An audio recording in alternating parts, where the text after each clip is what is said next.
അല്ലാഹുവിന്റെ മഹത്തായ നാമങ്ങളിൽ ഒരു നാമമാണ് യാ മുസബ്ബിറു എന്ന ദിക്ർ.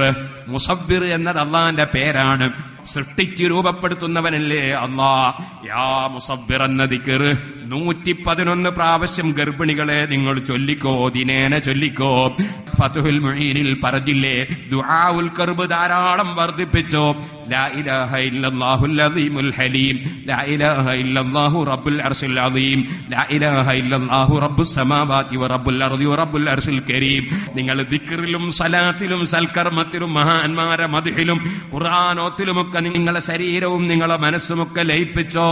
ഇങ്ങനെ വന്നപ്പോൾ ഡോക്ടർമാര് സ്കാനിംഗ് റിപ്പോർട്ടിലും അപകടം ഉറപ്പിച്ചു പറഞ്ഞ എത്ര സഹോദരിമാർ നല്ല നല്ല ആരോഗ്യമുള്ള മക്കളെ പ്രസവിച്ചിട്ട് അൽഹംദുലില്ലാഹ് സിറാജുൽ ഹുദയിൽ കൊണ്ടുവന്ന് കാണിച്ചു തന്ന എത്ര അനുഭവം എനിക്ക് സാക്ഷിയായി പറയാനുണ്ട്.